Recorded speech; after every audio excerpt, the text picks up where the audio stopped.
Dear guests, excellencies, I'm Ville Sinkkonen. I have the distinct pleasure of opening and chairing today's event entitled A Moment of Truth, the Implications of the US Presidential Election for the Transatlantic Relationship. This event is co-hosted by two organizations that I happen to represent, namely the Finnish Institute of International Affairs and the Finnish International Studies Association, or FISA. I'm a senior research fellow at FIA and also the chairperson of FISA. So many of you are likely familiar with FIA. I'll say a few words about FISA. FISA was established in 1993. Its aim is to promote multidisciplinary research in the remit of international studies, broadly conceived.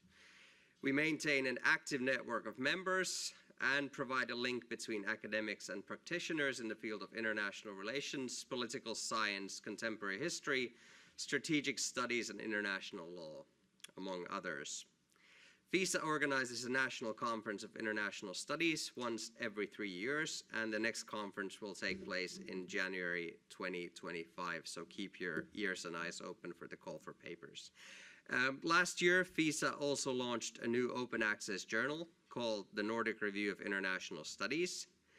If you're interested in learning more, if you're interested in contributing to the journal or becoming a member of FISA, do get in touch. But with that, let's return to today's topic. It could not be more timely. It's now 175 days to the US presidential elections, and there's all sorts of counters available online to confirm this fact. And as was the case in 2016 and 2020, the result of the 2024 installment, which is presumptively between Joe Biden and Donald Trump again, could have profound implications for American foreign policy and the future of the country's broader global role. Americans tend to base their votes on domestic issues in general elections, but vital, grand strategic and foreign policy questions are also on the ballot. These include the geographical scope of US global engagement, the US stance on multilateral institutions, the future of the transatlantic relationship, and US support for Ukraine. This seminar will explore the possible trajectories of US foreign policy vis-à-vis Europe in 2025 and beyond. To that end, our speakers will touch on several pertinent questions. For instance, how would Biden's and Trump's policies towards US allies differ? How would the two presidents position themselves in response to Russia's war of aggression in Ukraine? What impact could the election have on US priorities in different strategic theaters, especially in Europe and the Indo-Pacific? With that, I'll briefly introduce today's speakers, and it makes me extremely happy to welcome our keynote and my good friend, Dr. Garrett Martin, to FIA. Garrett is a senior professorial lecturer and the co-director of the Transatlantic Policy Center in the School of International Service of American University.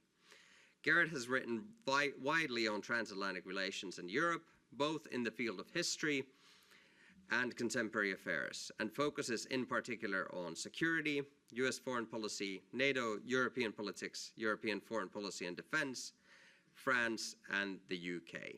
Garrett is a frequent media commentator, providing analysis and interviews, among others, to numerous American and international outlets. Garrett will speak for about 20 to 25 minutes, after which we'll draw upon some in-house talent for comments. First, we'll have Tune Karjalainen. She's a researcher in the European Union Research Program at FIA.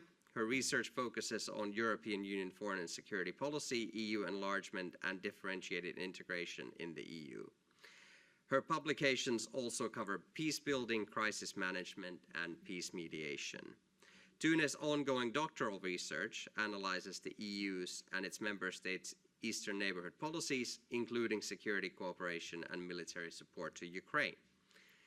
Before coming to FIA, Tune has worked at the Civilian Security Sector Reform Component at the European Union Advisory Mission in Ukraine, the Research and Development Unit of the Crisis Management Center Finland, and the Finnish Permanent Representation to the United Nations in New York.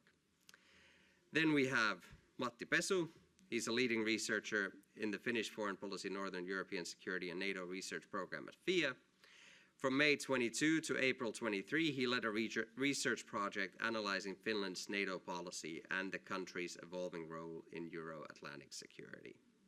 Since the beginning of 23, Matti has also been leading FIE's Nordic network. Matti has published extensively on Finnish foreign security and defense policy, defense cooperation, Baltic Sea security, and Euro-Atlantic security. His writing has appeared in publications such as War on the Rocks, The National Interest, Diplomacy, and Statecraft. Matti is also a frequent commentator on Finnish and Northern European security matters to the Finnish, Nordic, and international media. And now, without further ado, Garrett, please. Is this on? Can you hear me at the back? Okay. Well, first of all, a warm thank you to the hosts, to Fia, to Ville, and to my fellow panelists. It's an absolute pleasure to be back. It's been 16 years since I was last in Helsinki. And the coincidence was that when I was here 16 years ago, it was right in the midst of a pretty consequential election as well, the 2008 election, in a context of an economic crisis, with the end of the George W. Bush era and a likely election between Barack Obama and John McCain. So it's an interesting sort of symmetry that I now am back. Maybe I just come back for, in the middle of American election cycles. So hopefully it will not be 16 years since next time I'm back. I also have to mention how disappointed my son was when we watched Eurovision on Saturday. He was rooting heavily for the Finnish song. Yes, he does like the idea of no rules that seem to appeal to a 10-year-old. So he was disappointed, but rest assured that you got to vote from afar for Finland's entry. So what I will try to do here today is to first really, situate a little bit of the talk, and then focus a little bit on, first, how do I view the Trump sort of first 4 years in office? What can we learn about that impact on transatlantic relations? How do we assess, and it's always hard when it's in the midst of it, but how do we assess the state of transatlantic relations under the Biden administration? And what might we infer from that for the next 4 years? Of course, we don't have a crystal ball. Our predictive powers tend to be quite poor. But I think it's important to try and ask the question of to what extent will it be down to issues around personalities, as strong as they may be or as polarizing as they may be, or are there some broader structural factors going on here? And I think that's an important question here, because upon reflection, I will try to maybe give away my main conclusion, but I'm less convinced now than I was a few years ago that there are major differences, that the elections will really have a significant impact on the course of American foreign policy. Despite the obvious differences in personalities, I'm less convinced that we are going to see a major change either way. Okay. And again, I would welcome questions and disagreements about this, but I'll try to lay down my cards on the table. So when assessing, first of all, Biden won versus Trump won, because again, we have a fairly unusual situation there where we have the election in November, two people who have recently served as president. Okay? That allows us somewhat of an apples to apples comparison. It's not perfect, but nonetheless, that does allow us a little bit of a basis of comparison. I'm tempted to say that yes, the state of transatlantic relations under Trump was generally bad, but, and I think emphasize a few of the exceptions which I think are important. And equally, that's a very academic answer, but I'm going to say really the opposite for the Biden administration. I think generally the state of transatlantic relations has been better, but there are some important buts, okay? And I think those are important to emphasize. So first, how do I view the dynamics of the Trump relations from 2016 to 2020? Most of it, I'm not going to go through the litany of the best moments or worst moments of those 4 years, but it's quite obvious to say that this was a rather troubled time for the transatlantic relations, generally speaking. Okay? Trump did not come to office with a lot of very well-formed foreign policy views, but the ones that had been affirmed for many years, if you go back to some of his interviews in the 1980s, some of the ads he took in the New York Times, or, surprise, surprise, his interview for Playboy magazine, which is not normally a source of scholarly analysis, there are not a lot of crystal views that stand out, but those that do would become important, in our more recent years. his skepticism towards alliance, a general sense that people are taking advantage of the United States, okay? A very transactional view of alliances, a belief also that tariffs were a way to display economic strengths and sort of masculinity of the United States abroad. You know, in the 80s, he was railing about the Japanese economy, and later on, of course, it would be about China. But there are a few constant points here that are true then and true now. Okay? We know, of course, that he stood out in the 2016 campaign by some of his views about NATO, believing or arguing that NATO was obsolete, questioning Article 5, et cetera, et cetera. And what we saw in office was relatively in line with some of those, claims or some of those quotes. There was a constant refrain or constant hearkening back to basically burden sharing being the major lodestar by which Donald Trump seemed to be assessing the alliance. Okay, constantly going on about the 2%, really hijacking a lot of the summits, whether in 2017 or 2018, making it about burden sharing constantly. Calling out certain countries in particular, Germany being one of his favorite subject of his ire. We know about the style of diplomacy that was very unusual, using Twitter to attack and insult. Again, all of that is well known. We also emphasize that his approach to trade, again, was consistent with what we know from his long-held views. He applied tariffs, invoking national security grounds to impose tariffs, in particular on steel and aluminum, both on allies and foes alike. So the EU was also subject to those tariffs for several years. And again, that caused significant amount of friction.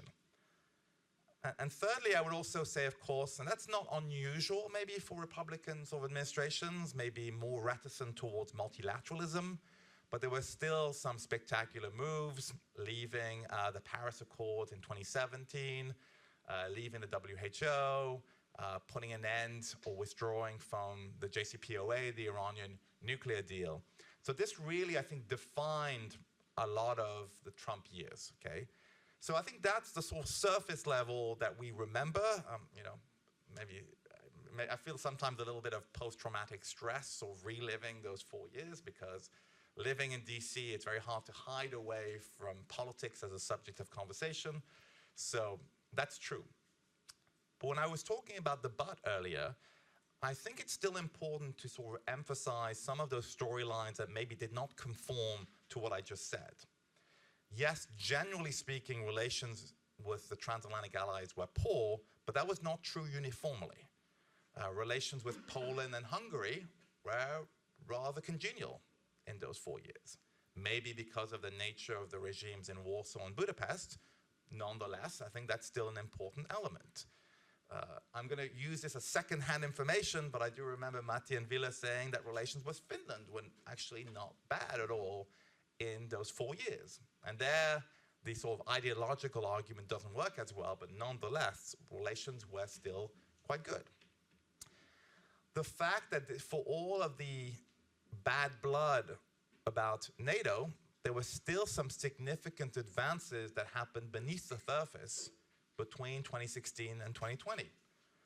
The bolstering of the eastern flank, the increased readiness for NATO on the eastern flank, the better relations with Finland and Sweden in those years, I think all of that is a pretty substantial advancement. So notwithstanding the public rhetoric, that did not prevent some important improvements in the context of NATO. That is still important. Yes, relations with China certainly were a focal point for the Trump administration, its emphasis on great power competition. But it's also fair to say that by 2020, there was at least a measure of a rapprochement, of convergence between Europeans and Americans in their analysis of China. I wouldn't say they were identical, but they were certainly more similar by 2020 than they had been 3 or 4 years prior. I think one good example is the adoption by the European Commission in 2019 the sort of the triangle or the three pillars, with China viewing as a partner, viewing as an economic competitor and a systemic rival. That was certainly, I would think, a nod to a more Trumpian line towards China, showing that the needle had moved in Europe about the debates about China. And I would say, and this is again particularly important, Ukraine. On Ukraine, you could make a fair case that the Trump administration was more supportive of Ukraine militarily in terms of providing lethal aid than the Obama administration had been. Okay, the provision of the Javelin missiles turned out to be quite important in 2022 once the invasion started, or the full-scale invasion. The invasion had really started in 2014, but the full-scale invasion. So on some respects, I think it's fair to say that that's where the but comes in, that I think those storylines are important, maybe not quite as dominant or pervasive as the other ones I mentioned prior, but they are important elements for later on where I'll talk about the future with all of the caveats that come in. So the Biden administration, again, I think it's fair to say that generally, relations improved as opposed to the previous 4 years. The atmospherics were generally a lot easier. Some of it has to do with the individuals involved. Of course, Biden himself, quite a firmly committed transatlanticist, had spoken in 2019 at the Munich Security Conference that the US would be back, that this was a commitment. He has surrounded himself with people like Jake Sullivan, Tony Blinken, who are generally also committed transatlanticists. Okay? He didn't say much in his inauguration speech in 2021 about foreign policy, but what he did was really about repairing alliances, again, sweet music to the ears of European leaders who had mostly viewed the election in 2020 with great trepidation. Okay. Symbolic gestures early on, returning to the Paris Accords, the WHO, at least on surface, I would say surface level commitment to multilateralism. And I think that's important because I want to come back to this a bit later. So again, all of that is fine and dandy. But if we look at the first year, there were also, I think, significant issues of irritation as well. The Afghanistan withdrawal, again, I don't need to go into great details, but it was hardly a success, and I think was viewed with great frustration on the part of many Europeans who felt that the lack of consultation, the cold-bloodedness of the withdrawal, the rather unsentimental manner in which it happened, left really, I think, a sour taste for many Europeans. For the French in particular, of course, AUKUS was viewed as a real betrayal. Okay.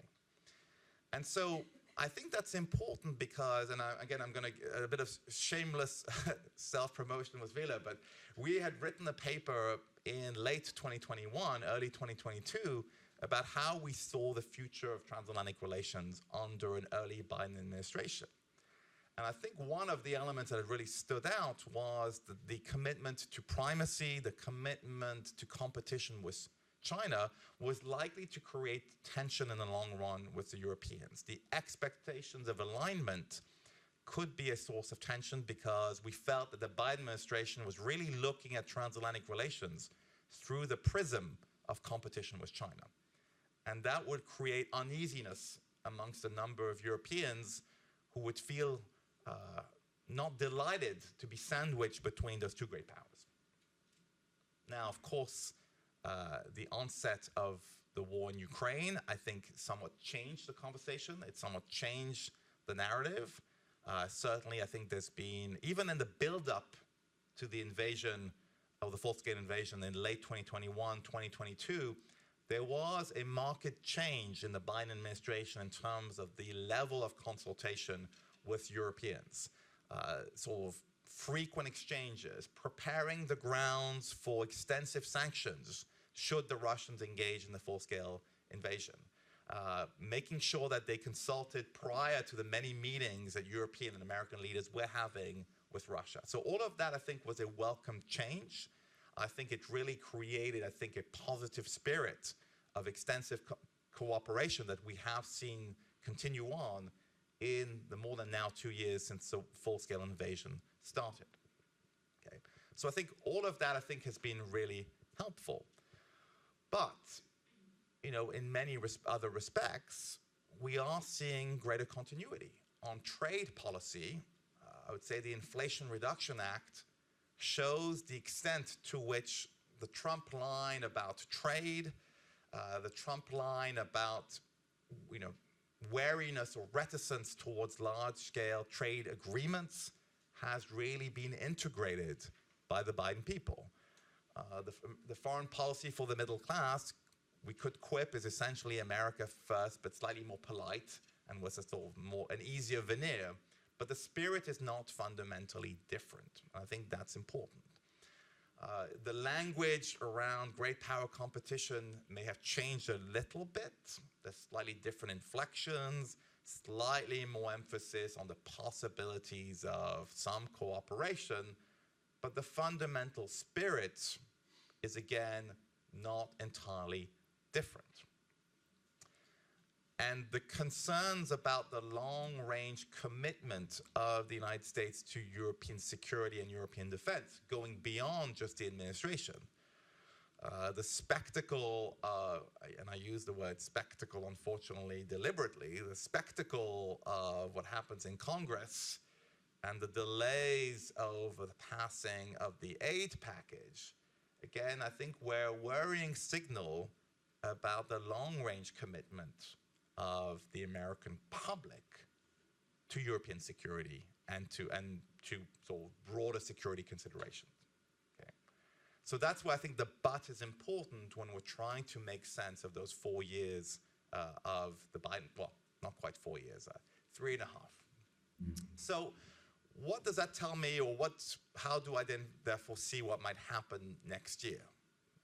Okay. Again, I don't have a crystal ball, but maybe thinking about where do I see possible differences and where do I see greater continuity.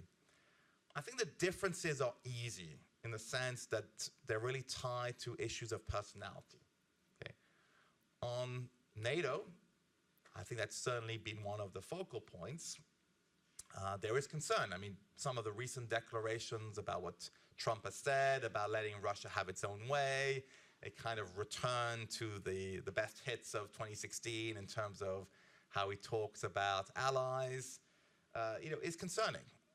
And there's certainly voices around the sort of the Trump universe that are at most extreme, suggesting that a withdrawal might be possible. And certainly John Bolton, who was National Security Advisor in the first term, suggested Trump even contemplated seriously a withdrawal back in 2018.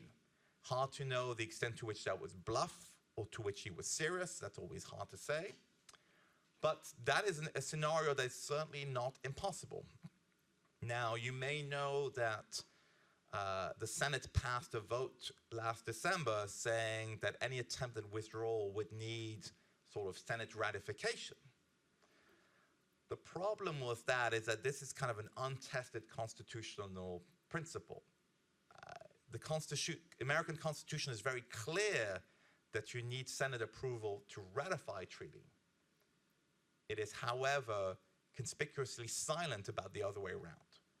It is not clear how the American Supreme Court would react if there was a constitutional challenge over whether a president has the unilateral right to withdraw or whether he does need Senate approval. So if we went to the most extreme case of a withdrawal, you could have a major constitutional fight. It might be, we were talking about it yesterday, it might be interesting to see indirectly how the Supreme Court weighs in this year about presidential immunity, because that might tell us something about where the current court is in terms of the extent of presidential power. Again, not a perfect indicator, but something to keep an eye on. It might tell us something about how the court views the limits or the extent of presidential power. But Trump could very well not withdraw from NATO and still cause chaos. He could essentially decide to largely ignore NATO, starve it, limit the amount of funds, limit participation in military exercises, convey basically that he doesn't care about the alliance. And as you know, Article 5 was written very carefully that it doesn't obligate any major response on the part of any allies. It suggests that it should, but it doesn't tell what it should do if Article 5 is invoked. That was for very different reasons in 1949, but for today that has pretty serious implications. And for those who claim that, well, now that a majority of allies are reaching the 2%, that should make life easier, I'm personally skeptical, because I think 2% was a symbolic way for Trump to attack NATO, but I don't think it matters. I mean, in 2018, he kind of casually threw out that maybe 4% should be the target. So it wouldn't be hard for Trump to find another reason to attack NATO. So on that front, yes, I think there would be pretty sizable differences between the two. On the commitment to democracy, broadly speaking, yes, I think there would also be differences. Now, like any administration, the Biden administration has had to, add a healthy dose of realpolitik in its sort of democracy coffee. It spoke a lot about the summit of democracy and revitalizing democracy. That has not prevented it from working very closely with Saudi Arabia in recent years because, the interest of the state dictated it. But would I expect Joe Biden to be as friendly with Kim Jong-un and characters of that ilk as Donald Trump has showed? Certainly not. So I think on that front, in terms of at least a rhetorical commitment to democracy, I think we would see, I think, sizable differences. On Ukraine, again, that's a hard one, because on the surface, it's tempting to say yes, that there would be significant differences. Either Trump would confound us and show that he can negotiate in 24 hours a peace deal. Again, I would be surprised.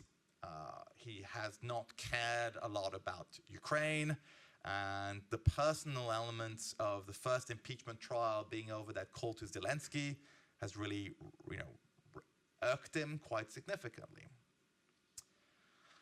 But I recommend reading this if you haven't had a chance. A few days ago, Michael Kimmage, who's a colleague and a professor at Catholic and who's just written a great book on the run-up to the Ukraine war, I think wrote a provocative piece in the Wall Street Journal suggesting that, it's quite possible that Donald Trump actually might surprise us and prove to be escalating more than actually ignoring Ukraine if he were to be president. His argument, I think, is multifold, but I think the important sort of takeaways is, one, what Trump said and actually did about Ukraine in the first term were quite different. Okay? And secondly, I think the fact that there's an ongoing conflict, and also the fact that the willingness of Putin now to engage in any peace negotiations might be very limited, and that Trump would be tempted by an easy win. But if neither Zelensky nor Putin are going to be willing to deliver that to, Trump, it's quite possible that he might go in a very different direction. So, again, I'm not yet sure I'm 100% convinced by Michael Kimmage's piece, but it certainly gave me food for thought. So I'll try to be brief here, because I know I've already monologued a little bit, but I'll just try to finish off by how I started. That ultimately I am still now less convinced that we are going to see dramatic differences. Because if we take away, or if we look at some other important elements here, some other important dossiers for the next American president. Again, we talked about on trade.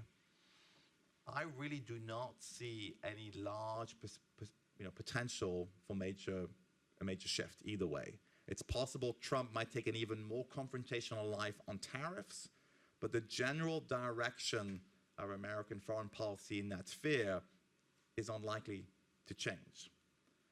On the Middle East, the feeling is, and again, it's a subject that one has to really treat with great trepidation these days. Being on an American campus, there's certainly a lot of passions around that subject. Again, that won't be anything new. But the sense is that the Biden administration is really pursuing a slight variation of the Abraham Accords approach.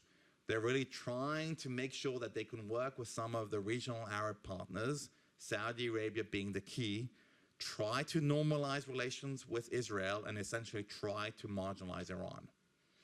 Again, the style, the manner might vary a little bit, but the general pursuit, the general dynamic is not going to be dramatically different, in my view.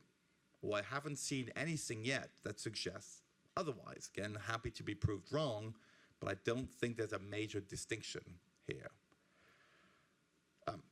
Thirdly, I think also on multilateralism even, yes, Trump has a more obvious way of undermining multilateralism, but the general tone of the Biden policy has been, in my view, what people have coined mini-lateralism. It's been a lot of ad hoc coalitions. It's been a lot of different improvised platforms, AUKUS, the Quad being, recent examples of creating small coalitions of the willing to try and get things done, as opposed to work through established platforms. Same on trade. They've stayed away from major trade agreements and instead tried these sort of smaller mini trade deals in order to bypass the paralysis in the WTO. So it's maybe not the frontal assault to multilateralism that we're seeing on the Biden administration, but to a degree, I feel it's still emptying multilateralism of some of its substance through these indirect manners. So for those reasons and others, that's why I am really landing squarely now on the fact that I'm not so sure that the election is going to dramatically change. Because, of course, regardless of who wins, the likelihood is that they're also going to have a rather polarized and divided Congress as well. And we've certainly seen, if we needed proof, that Congress is an important player in American foreign policy, and their action or inaction can be heavy in consequences. Thank you.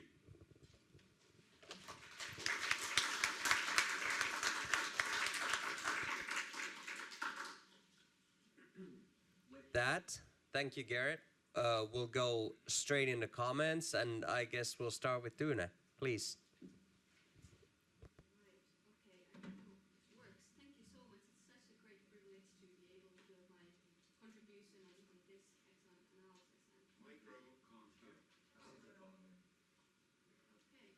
I believe it works, yes. Let me just repeat it. Thank you again, and thank you for this analysis. Super great to be able to reflect what you said in my contribution.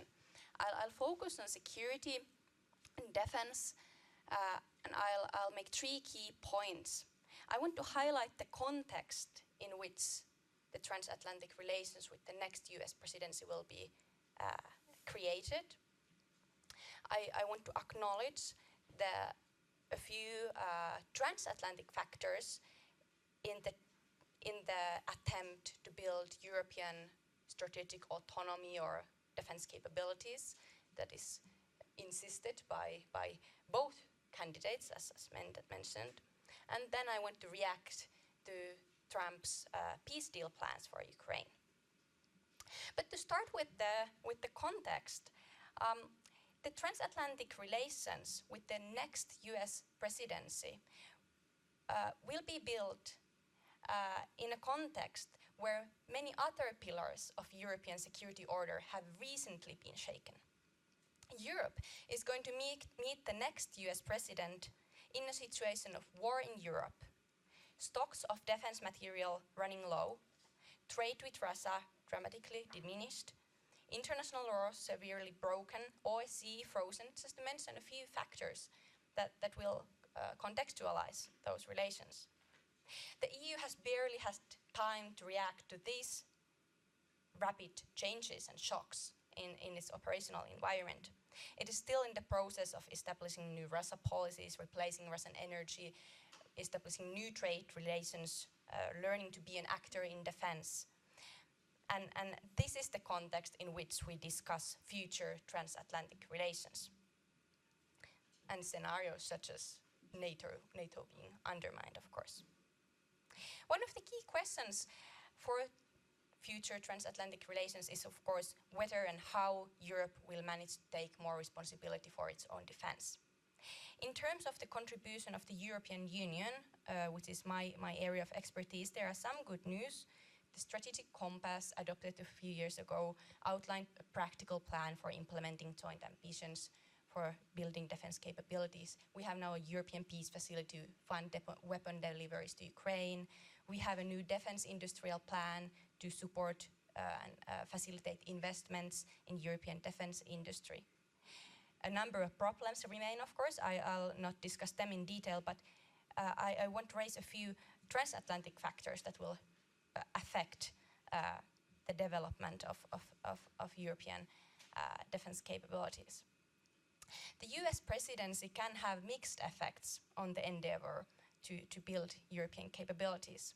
On one hand, the risk of US disengagement is, of course, encouraging joint action. On the other hand, a joint approach towards European capabilities can be undermined if the US policies treat European states differently or if they evoke conflicting policy responses among European states. Some European states are more likely to respond to any lack of credibility of NATO by strengthening bilateral relations with the US, while at the same time, some other European states would focus on developing European defense arrangements. So there is a tension there. To mention another example, some European states are more likely to buy American military systems and equipment to fill their role in transactional defense relations, while others insist that any joint investments or spending will prioritize European defense industries and market. The most acute task for European strategic autonomy or defense capabilities role in security is, of course, to prepare to replace the US military assistance to Ukraine, to prepare to the worst case scenario from Ukraine's perspective. But this is, of course, a challenge from both material and political point of view. I want to mention how the election result can impact both the material side and the political side of Europe succeeding in supporting Ukraine. On the material side, the EU's defense industrial plan can support Ukraine in long term, but it can actually be deadly for Ukraine if the defense budgets are mostly allocated in long-term projects instead of buying what Ukraine needs right now. If the US assistance to Ukraine ends quickly at once, the EU has little chance to replace it. If it's a more gradual process, then there are, of course, more opportunities. On the political side, I want to mention just two examples of potential developments. Berlin's military assistance to Ukraine is heavily influenced by US policies and support. And it is, of course, one of the leading capitals in Europe supporting Ukraine, followed, of course, also by other European states. In the Eastern Europe, Central and Eastern European states that have supported Ukraine with high levels of military aid cannot really empty their stocks more if there is a risk that Article 5 loses its credibility.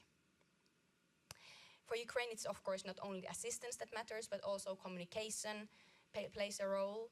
The signals that the candidates send up about continuation of military support to Ukraine will matter in terms of mobilizing more support, in terms of the actual war effort, in terms of the mobilization succeeding in Ukraine, and they will matter, of course, for Ukraine's negotiation posture. Finally, I want to talk about the proposal, Trump's proposal to negotiate a peace deal in Ukraine in one day or maybe even if it was 2 days, these thoughts will apply. The European Union, European states need to prepare to these talks. They need to acknowledge these ambitions. I do see them as a real risk, not only in terms of whether it is likely to take place now, but also taking into account the trajectories on military aid. If military aid decreases, Ukraine, of course, cannot continue fighting. It's more likely that it needs to negotiate. It's more likely that Putin is also willing to negotiate if it sees that Ukraine has no other opportunity. Such a deal that we can imagine in this context would likely limit Ukraine's military capabilities, alliances, hence pave the way for another Russian full-scale invasion in the future.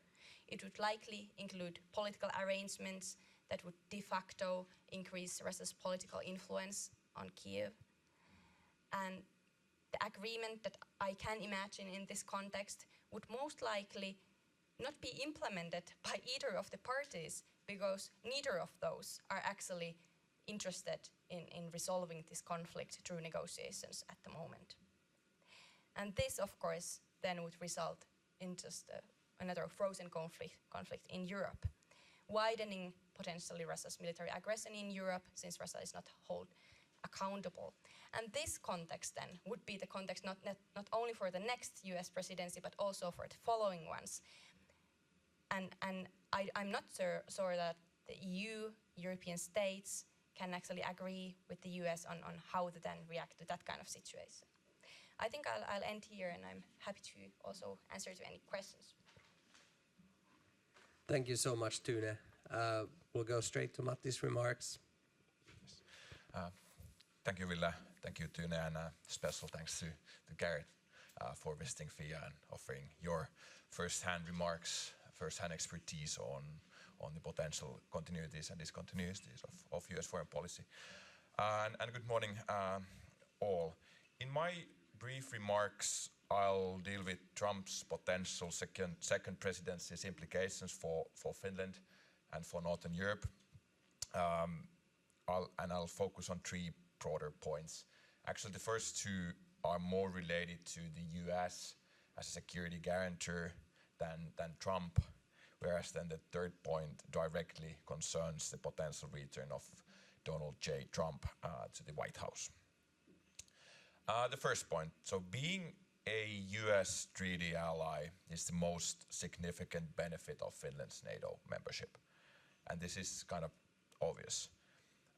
Furthermore, the credibility of Finland's current security strategy, in which Helsinki seeks counterbalance against the perceived Russia threat, hinges on the US post-Second World War grand strategy of deep engagement in European security and global security more broadly. And without the American element, the Finnish strategy and the deterrent effect of NATO membership would be considerably weaker. Not zero, but weaker, much weaker. However, interestingly, Finland decided to ally itself with the US in a moment when the US global predominance is in relative decline. And I underscore the word relative. So by almost every perceivable indicator, the US is still the most powerful country in the international system, and thus a credible patron for smaller allies. But other great powers are catching up, particularly China. And the return of the so-called great power rivalry means that Washington must now divide its attention and resources to multiple theaters and threats.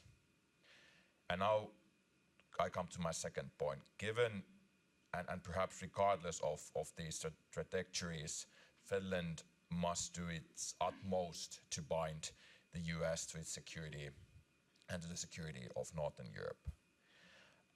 But there is a relentless competition for US attention and resources. And this is a rivalry where Finland and Northern Europeans should and must succeed. And I think this reality is still sinking in Finland. In the Finnish security discourse, there has been a heavy focus on the new DCA, the so-called Defense Cooperation Agreement with the US. And mentioning the DCA is now a part and parcel of the new NATO era Finnish security liturgy. And there is nothing wrong in highlighting the importance of the Finnish-US relationship, except that the DCA is nothing but a framework agreement enabling future cooperation. So in other words, Finland now has a technical agreement and a foundation, but we've only started to build a policy. And the Finnish focus should be on the policy, not on the agreement. And the central part of the policy should again be shaping the US intent. In other words, explaining why Finnish and Northern European security are vital for US interests, what resources are needed to ensure regional security, and so on. And given Finland's history of self-reliance, let's put it that way, this doesn't come naturally to Finns, and it has a lot to learn from its allies on how to operate in and with Washington. And in these binding efforts, regional cooperation would also be desirable, because the US sees Northern Europe as a whole, as a one theater, not as a collection of nation states. And then the last point, so Trump's potential return to presidency, in my view, is the most significant short-term risk for this US commitment to European security, potentially making the binding process that I called for harder. And in my view, the starting point for US-European allies should be that a potential second term would be harder than the first. Trump seems to be quite vengeful. He can potentially use the political system better for his purposes, and his administration might be ideologically more cohesive than the first. And I think the certain let's say lack of cohesion in the first administration explained why there was like considerable progress in the Finnish-US relationship, since the Finns mostly cooperated with the Pentagon. But of course there was a good relationship also at the higher level. Apparently the Finnish former President Niinistö and Trump got along pretty well. And in the next Trump administration, there won't necessarily be these like compartments or pockets of more traditional Republican foreign policy sympathetic to European security and NATO, at least not in like a sympathetic in traditional way. And if Trump is elected, it will likely push at least some Europeans trying to bilateralize the transatlantic relationship, as Tune rightly pointed out. And this may lead to a proverbial beauty pageant among European allies. And in terms of the next potential Trump presidency, I'm not a fatalist, and I also think like Garrett that a full-fledged pull-out from NATO and European security is not likely. It cannot be excluded, but it's more likely that we will see coercive alliance management, a heavy-handed treatment of allies, at least certain allies, and there will also likely be more like conditionality when it comes to US commitment to Europe, and less US resources available. Then how should Finland then prepare for a potential second term? Like first, maintaining strong defense and relatively high level of defense spending. Second, further developing military cooperation, particularly with the Nordics, UK, France. So a US disengagement would be a serious blow for Finnish security, but it wouldn't make Finland's position desperate, since there are allies that have stakes in Finnish and Northern European security and are therefore willing to cooperate with Finland. And thirdly, Finland should also think creative ways on how to adapt NATO to a Trumpian reality. So NATO was, I'd say, rather successful in adjusting during Trump's first term, but then again, kowtowing Trump too much would look bad and in the eyes of the public, and thus like the adaptation to Trump's interests and wishes couldn't thus be kind of limitless. So just the bottom line before I conclude, Finland's central security interest is to bind US to Northern European security for the long term. There are resource limits in the US, and Europeans, including Finland, must do more. That said, US remains capable of engaging both European and Indo-Pacific theaters. So it's more about political will, and in this respect, Trump is the biggest challenge in the near future. Thank you.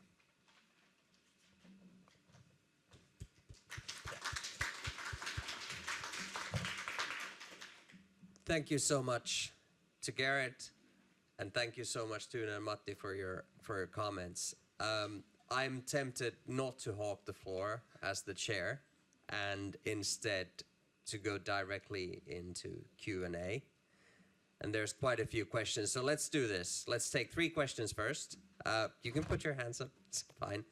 We can start with Markku, Maria, and then the front.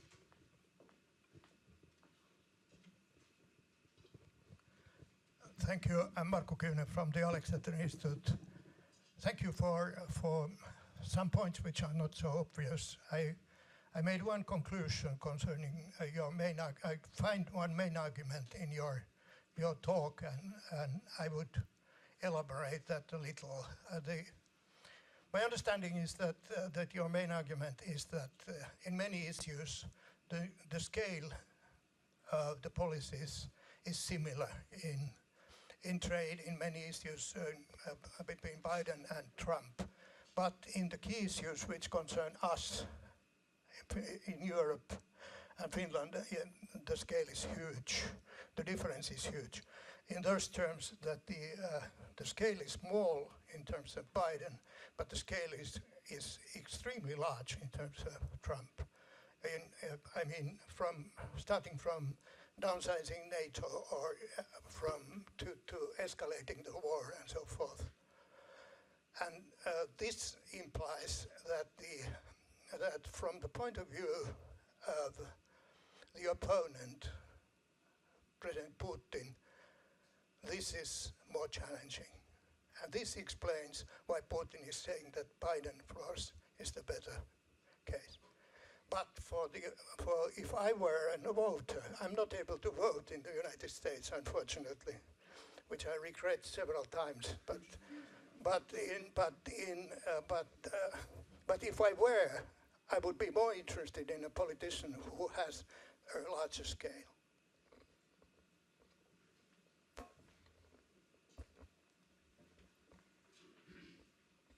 Hi, thanks so much for the interesting talk and the interesting comments. I'm Maria Linden. I'm a US politics researcher here at VIA.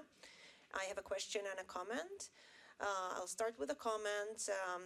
I agree with your analysis regarding Trump's first term and Biden's first term, but I think it's quite dangerous to draw too many conclusions based on those first terms, especially with regards to Trump. To put more bluntly what my colleague Matti was saying, Trump's second term would most likely be very different in the sense of who he would surround himself with.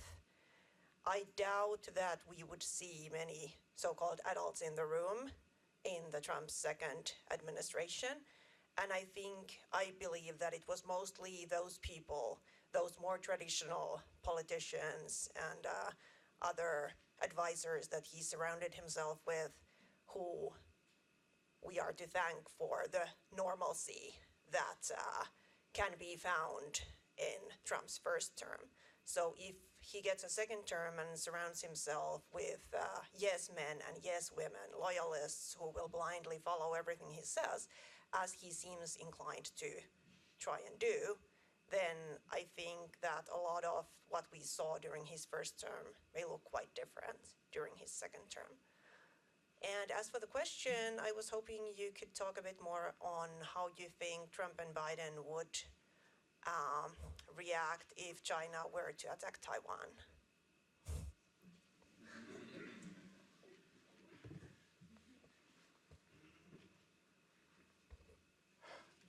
Hello, I'm Maxim Kravchuk, Embassy of Ukraine here in Finland.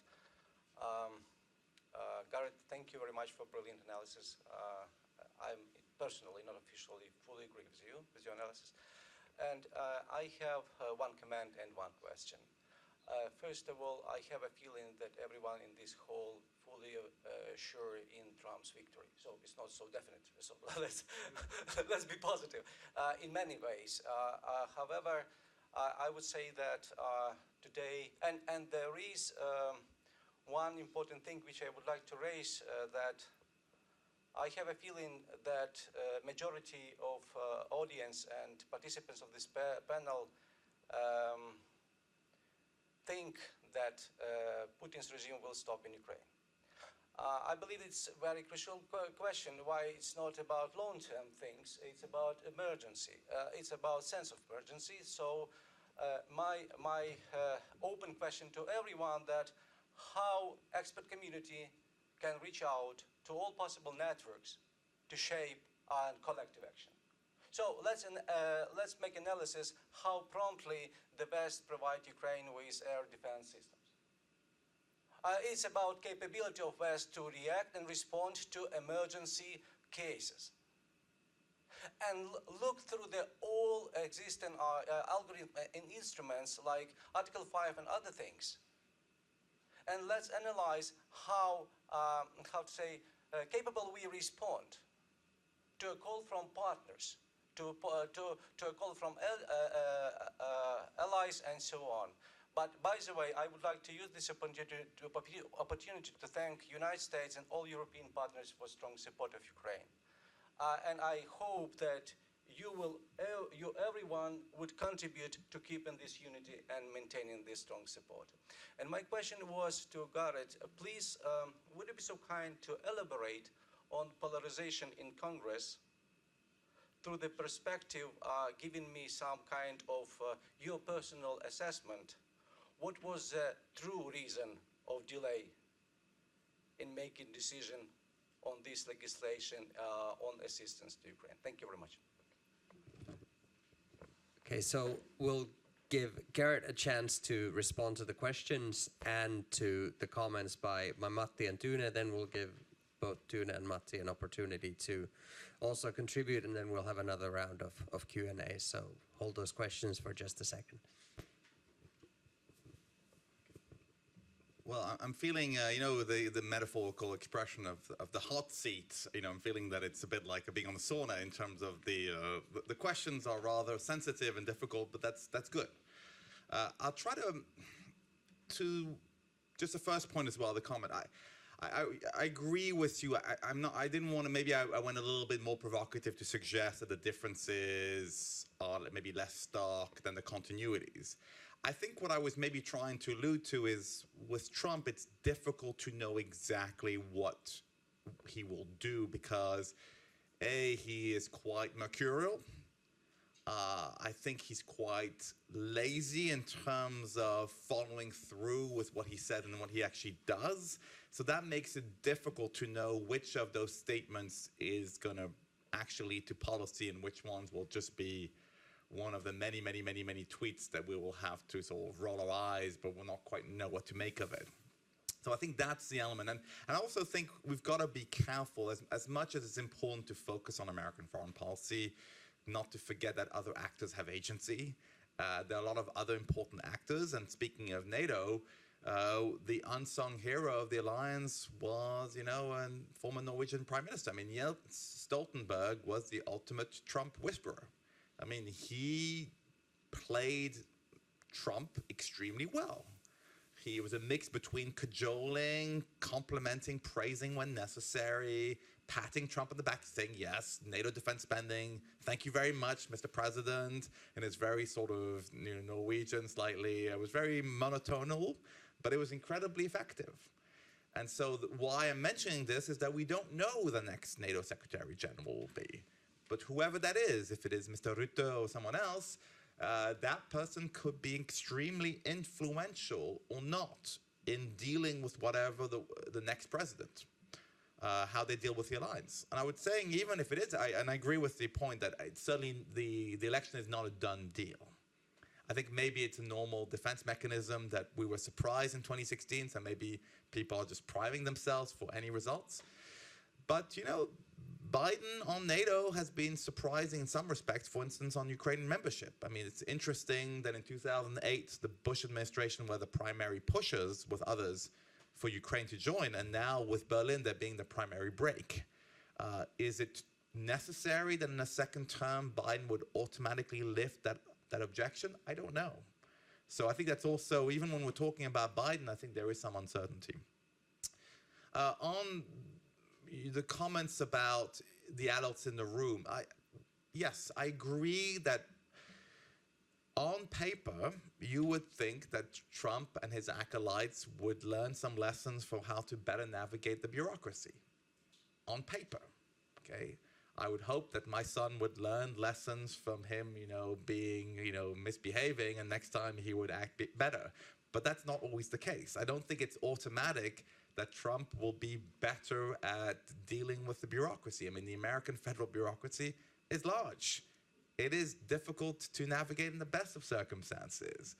Even if Trump has people who are ideologically, and I agree that they're certainly preparing differently, they are vetting people who are, the test is loyalty to the Trump line.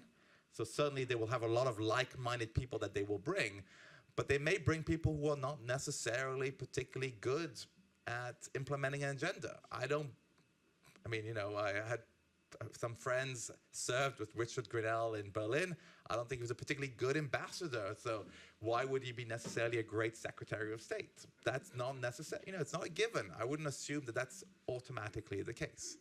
I hope he doesn't mind me saying that. Maybe he does. So I think that's an element. And then, you know, the point to the Trump decision-making was more kind of a medieval village. You had lots of different, let's not forget the Trump family. I mean, Mr. Kushner was very involved you know, he read his 12 books, and that made him an expert on the Middle East. And he was very involved in the Abraham Accords. Will Kushner, you know, and will Ivanka come back in the circle? Because they were a big element as well in policymaking. So I think that's, you know, it's possible the people that he'll pick in the formal titles might be loyalists, but who will actually have a say in the decision-making? Will the decision style be more orderly than it was in the first term? I'm not convinced that's necessarily the case. So I think that's where, I think that's a little bit of an element of caution here. So on the question of, oh yeah, I promise that wasn't a long-winded way of forgetting the question. How, you know, what would happen? I think that's, let me sort of say, part of it might depend, is this an obvious full-scale invasion? Is this something where it would be blatant? It would be no ambiguity? Because I think that's what we saw with, you know, the full-scale invasion of Ukraine. We had time to prepare. Again, that's a big issue. Okay, there was a lot of time to start laying down some lines, and there had all been the sort of multiple years of also training and developing relations with the Ukrainian military, which I think were helpful.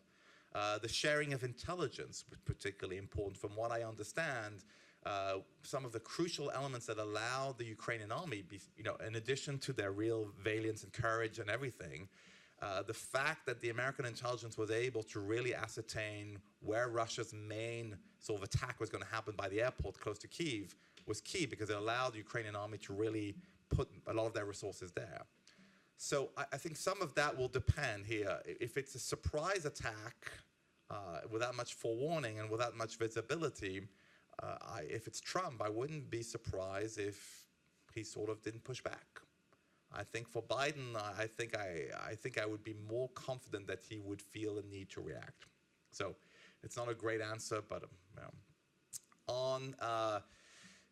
Finally, on the point, what to make of Congress and the delay, I think there's a couple of factors I think that are important. One is, much like you can make the case that Brexit was really an internal fight within the Conservative Party, you could say the same, really. There is a major fight within the GOP about the direction of foreign policy, okay? And for for Speaker Johnson, I think he saw what happened to Speaker McCarthy, and I think that created a real fear that you have a minority, yes, but a very vocal minority within the GOP in the House who would be willing to try and go after his job. Okay, so he really had to factor that in. You do have a minority within the GOP who is really deeply skeptical of any major involvement on the international scale for the US. Okay, not quite isolationist, I think that's maybe excessive of a word, but who are definitely skeptical, who feel that the priority should be domestic problems, it should be the border, that's what their constituents are saying, and therefore any money being sent to Ukraine and elsewhere, it's a very zero-sum view. Okay? And so I think Johnson had to sort of contend with that. I think Trump blowing hot and cold as well on the Ukraine aid package was a factor that they can't ignore. A lot of the members of Congress, I think, are deeply afraid of sort of Trump followers going after them if they are viewed to cross the boss. So I think that was a factor that played a big role.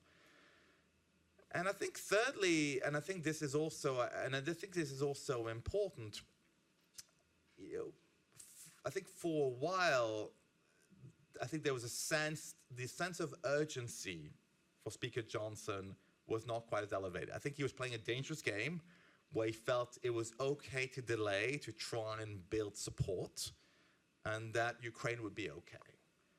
But I do think, the change on the ground combined with, and I think from what the accounts we have, and this may sound surprising, but also Iran's attack on Israel and vice versa, also created a real sense of urgency, that the situation could spiral out of control and that there was really an urgent need to do something, okay?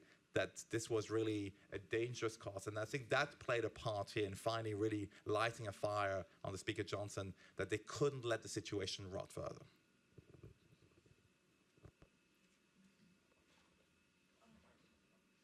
Yeah, just one quick point. I think Garrett made a very valid observation that ideological cohesion may come at the expense of certain professionalism, and that's, I think, like relevant also for how the potential administration will implement its views and policies. We are just reacting to Maria's point on the adults in the room. There are interesting accounts from the first presidency, journalistic ones, that kind of portray decision making in the White House throughout the Trump years.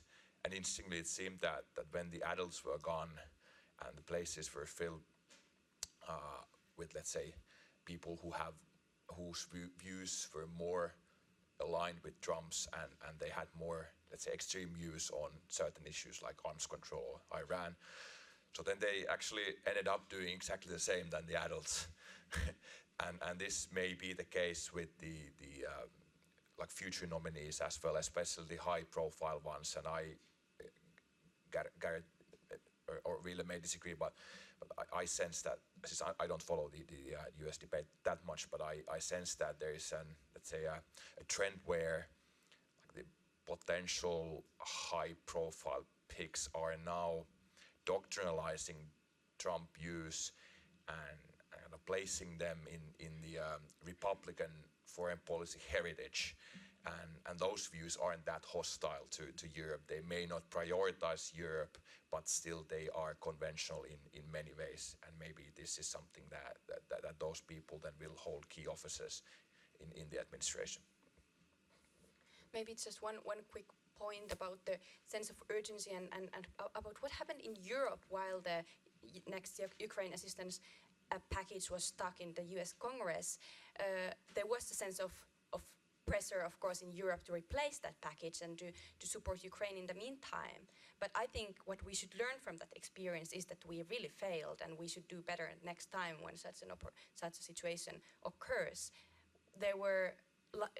Last autumn, there were talks about Ukraine assistance fund of 20 billion euros, and what we managed to agree on when waiting for the US assistance was a Ukraine assistance fund of 5 billion euros. And this really shows that there is a lot to do for European leaders to put their heads together on how to react to such situations in the future, to be on the same page in terms of reacting to shifts in US policy.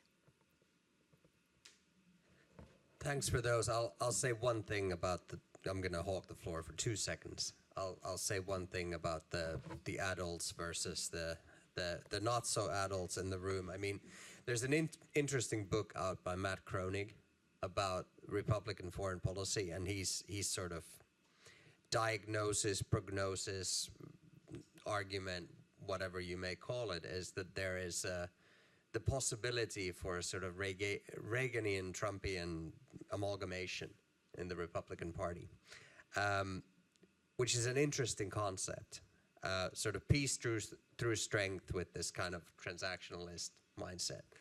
And that may well be the case. But as we can see, you know, the mercurial nature of Trump is making it extremely difficult to predict the future, which in and of itself is quite a difficult endeavor for anyone, let alone researchers who, you know, kind of want to pass the buck sometimes in that regard.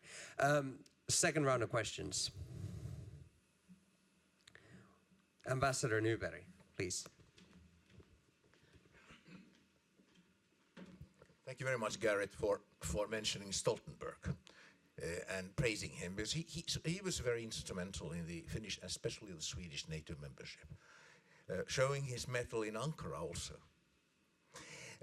By the way, just for a point of information, there's an extremely interesting Norwegian serial on Finnish TV, shown on Finnish TV and available, called Makta, about the former Norwegian Prime Minister Gro Harlem Brundtland. And Stoltenberg, father and son and sister, play cameo roles there. Strong recommendation.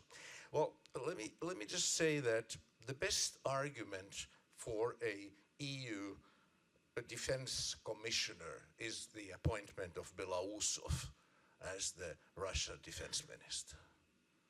That's the way to go now. We have to take that challenge. But I have to say that we shouldn't fool ourselves. And I'm talking to Tune. Putin is not ready to negotiate. He's ready to negotiate a surrender, but he's not ready to negotiate. We shouldn't fool ourselves here. The second thing is, a frozen conflict would be a defeat for Russia. It would mean that Putin has not achieved anything, and a frozen conflict. We won't see a frozen conflict. This is not Korea. There was a time where people saw the Korean conflict in these terms. But the important thing is that Russia is beatable. It can be defeated, but that is something where the assistance, the will, and just treasure and weapons are needed from the West. As to China, I have not much to say about China, but there's a very interesting, one of the leading sinologists who works for Carnegie Endowment Eurasia, Alexander Gabuyev, came up with an interesting view on Belousov's appointment, and not only Belousov's appointment, but a point of a couple of other people who said that these are people who will concentrate their efforts on cooperation with China. They know China, and they have. So we're seeing the Chinese aspect here is extremely important, because it is one of the few sources of indirect weapons. I mean, spare parts, etc., which Russia has, and Belousov, who's a statist, who's a competent person, and the whole defense industrial basis seems to be the only trump card Putin has. But that is beatable. But that is something which we should not forget. As to Ukraine's NATO membership, I can't forget late Henry Kissinger's point of supporting NATO membership by saying we should take Ukraine in to defend it, protect it, and to restrain it.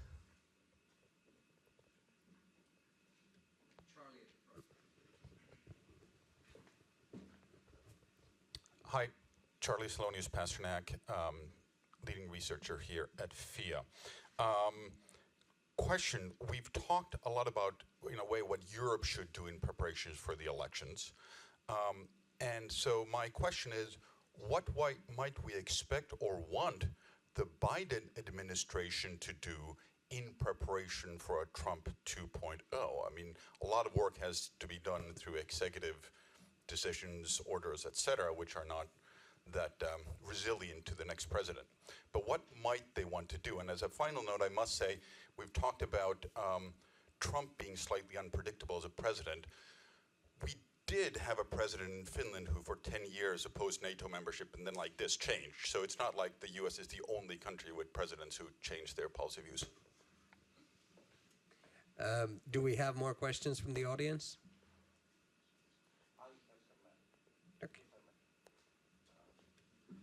I have comment in response to Tuna latest message and to disagree. There is no next opportunity.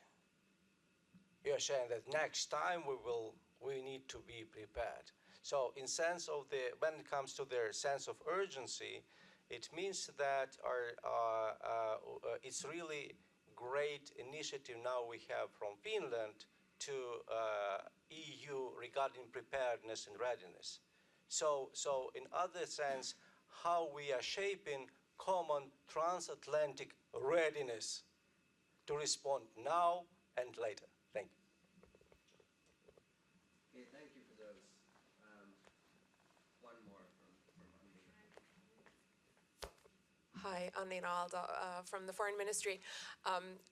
Once you've answered all of these difficult questions, I wonder if you could look a little bit onwards, because I think we know how the US election cycle works. So we have elections coming up in November, but I'm sure in about 1.5, 2 years' time, we'll start talking about the next elections. So if you could kind of, and I think I don't know whether I'm hoping or I'm seeing, but I think we are seeing something of an end of an era after these elections in terms of a sort of the old guard moving onwards. Obviously, if Trump doesn't get elected, he still has a chance in 4 years' time and so forth. But I would imagine some new names popping up, and we've talked about how the GOP is changing inside, and there are different currents and different trends. So whether you could, do you have a vision of what strands of foreign policy, perhaps in both parties, might take ground after these elections? And obviously I'm always in for gossip, so if there are any names who you foresee as possible candidates in a few years' time, it would be interesting. And maybe will some of these names be brought into the administration after November? Thank you. I'm thinking about Trump in 4 years' time, and I kind of lost my train of thought there. All right, so plenty of stuff to comment on. We'll start with Garrett, and then we'll give Matti and Tuna a chance, and then we'll see how we do for time. I'm going to let it run for an extra 5 minutes because we started a bit late, so we've got about 10 minutes. Yeah, thank you, Nina, for that question. I'm also amused that whenever someone from state speaks, they always have to say that they're speaking on an individual capacity and rather than for state. So I think a couple of points, and it's going to be a little bit disjointed, so I apologize for that. But I think one is really to not lose track, and it connects a little bit to the final question as well, is the extent to which, although we clearly have a two-party system in the United States, yes, I think it hides the extent to which we have significant debates within both parties as to the direction of foreign policy. Okay, the European Council on Foreign Relations spoke of different tribes within the Republican Party, and I think that was kind of helpful. The old primicists, the traditional line, the restrainers, and those who want to prioritize. I think that speaks to the significant debate and the difficulties of building coalition. But if you looked at the vote on the supplemental, you also saw specifically on the Middle East significant lines of fractures within the Democratic Party. The progressives and the moderates disagree. They disagree. There's a generational disagreement about the extent to which the United States should be involved on the international stage. The progressives are also believing, not to the same extremes as some of the Republicans, but that there is a need to be a greater focus on domestic problems. So that speaks a little bit to your question, Anina, about, I think, the up-and-coming generation of politicians on both sides are more skeptical of carrying that heavy burden of leadership that has been really assumed by American politicians for decades. Whether that's just a sort of exuberance of youth or whether that's a dramatic shift, I don't know, but I think it's an important element to keep in mind for the future. To the ambassador's point, thank you for the recommendation, by the way. I will have to look at it. But I would say one point that it rejoins a little bit some of the earlier comments. I think it's what has been seemingly absent publicly. I'm skeptical it's happening privately, is a lack of reflection about what would the future of the European security architecture look like. Because what is at stake in Ukraine is not just about Ukraine. It's about the general architecture of security and defense in Europe. The choices that are made, the analysis of what went wrong in those 30 years is going to be important. And I think ideally, much like what happened during World War II, where the FDR administration laid the foundations for the post-war world during the conflict, it would be helpful if we were seeing the same debates happen now, because they're going to be important changes. The conflict will end one day, okay, hopefully sooner than later, and hopefully in a way that's positive. But you will still have to think about, what would a European security architecture look like? Would you extend enlargement further? Would you really try to actively isolate Russia? Or would you try to create some bridges open? These are important choices. For the United States, the United States has seemingly been threatening to abandon Europe since the 1950s. At what moment will it happen? And what will be the reaction if that's the case? So will we have a more European NATO? Some of those reflections ideally should be happening now, but I'm afraid that they're not, and that's what is definitely cause for concern.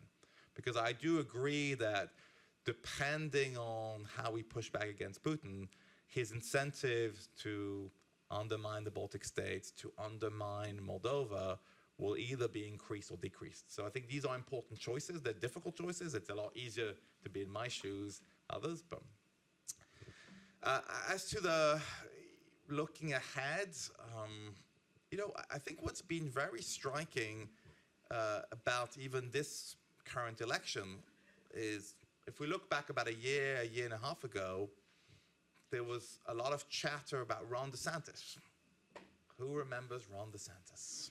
Ron DeSantis. Ron DeSantis does remember Ron DeSantis. Well, even he has been chastened. But there was a sense, Ron DeSantis is kind of a slightly more palatable Trump, and he's going to do really well, and he could be a more effective autocrat. That was some of the sort of criticisms about him. And like a flan, he just kind of rose and then fell as quickly. So I think the point why I'm mentioning this is it's a rather difficult to predict which of those rising figures in American politics is going to have kind of either the ego or the capacity to make that transition to that national spotlight. We have a few examples like Barack Obama where they were able to make that transition incredibly effectively, but many, many more examples of those who didn't. So which of the sort of up and rising stars on both sides are going to be able to make that transition? That's difficult for me to say. A couple of names I would mention that are at least have potential. The new governor, and I don't know if it's a household name in Europe, but the new governor of Maryland, Wes Moore, is rather impressive, very much Barack Obama-like, very charismatic, very effective, very polished, and has ambition, which is generally. So that's a name, I think, certainly on that side to look forward to. On the Republican side, it's hard to figure out because Nikki Haley, I think, has at least carved out a space as maybe the first of the sort of the non-Trumpist. But especially if Trump wins, you're going to feel that the Trump line is going to be even more in the ascendancy in the Republican Party, and therefore, her opportunity to carve a kind of non-Trump-like alternative will, I think, be severely diminished. So I think that's a factor. If Trump wins, which of the Trump-like will be able to succeed, that's really hard to say at this stage. Should I continue? Okay, just quickly about the next opportunity. Of course, there is a next opportunity. Luckily, there have been many opportunities also for Europe that has said no to Ukrainian requests for military weapons or military assistance so many times. And luckily, there was a new opportunity many times during the 2 years to then provide the weapons, the assistance that Ukraine asked for. And of course, there will be the next time when we wait for military assistance from the US, and then Europe can more effectively replace it, should it be prepared. Preparedness is also what I would call for when it comes to the negotiations. We do need to acknowledge, as you say, that Putin will not negotiate about peace. But we can imagine a situation where Putin would negotiate about ways to control Ukraine, which was its original objective when attacking Ukraine, of course. We can imagine such a situation, and we need to be prepared. We need to coordinate among European states how to react to such a situation, so that should there be a situation where there is an initiative from the US and Putin sees an opportunity, then we are on the same page on how to react. Maybe a quick reaction to Charlie's excellent question. I'm not sure if I'm answering to a question, but one thing where, also the Biden administration, in my view, has failed. It's been encouraging Europeans to do more, really, and everyone is saying that Europe must do more, especially conventionally when it comes to conventional military capabilities. But then there is no clear pathway or plan to do this manageably, and this is something that I think a US administration should do with Europeans, and then because a manageable change in the transatlantic burden sharing and priorities is far more preferable to an abrupt change, which then I think, I'm afraid, is in the long term at least, is more likely. Matthew, thank you for reminding me that I hadn't answered Charlie's question. I couldn't agree more, because, and this goes beyond the Biden administration. My colleague at CSIS, Max Berman, has spoken about the US being stuck in the 90s, which was a happier time geopolitically, so it's not bad to be stuck in the 90s. But in terms of the debates about European defense, this very much was still in the 3Ds of Madeleine Albright. And I think that's been a big problem. I think some of that that's it's an ingrained historical approach. This is a very broad point I'm making, that I think for successive American administrations, a belief that NATO basically solved the European riddle about infighting. That NATO was the variable after 1945 that basically brought, generally speaking, stability to parts of Europe. Okay, and so it's very difficult for Americans to get beyond that mindset that it's American leadership and American primacy that is the cause. And so European defense is always viewed with suspicion. And that goes back, you can even go back to, I wrote my book on the 60s and de Gaulle, the views on European defense, whether in the 60s or 90s, are always viewed through that kind of prism of suspicion. And therefore, any attempts for greater European initiative on defense are always kind of greeted with a yes, but, or as long as it's done in a certain way, or as long as you keep buying American. And so there's a fundamental contradiction here. If you want Europeans to really take greater ownership, as they should, for their own reasons, and again, they should do it regardless of what goes on. I think Macron spoke of it shouldn't be tied to what a voter in Wisconsin does. I think the Americans have to really accept that European defense might sometimes take a pathway or direction that they may not always be happy with. Okay, but I think that's a small price to pay for having a more effective, more committed partner on the other side. And if you really want to talk about better burden sharing, if the United States wants to focus more, put greater emphasis on other regions of the world, that would be possible in that scenario. But I think unless that is addressed, I think that's a problem. And to the earlier comment about someone wanting to vote in American elections, let me tell you that for many of us who do vote in American elections, our vote is pretty much useless. I mean, I live in Washington, D.C. We vote, it's a very 95% of us vote the same way, so my vote doesn't really have any, there's like 6 or 7 states that really matter these days, so you're in good company here. All right, with that, what we learned is that it's not good to get stuck in the 90s, even if the music and the clothes are back. Look, I really want to thank you, Garrett, for coming to Helsinki and enlightening us. Thanks to Tuna and Matti for the great comments. Thanks to the audience for being extremely engaged, and a special thank you to Maya and Kirsi and the whole FIA events team for putting this together. And with that, the seminar is closed. Have a nice day.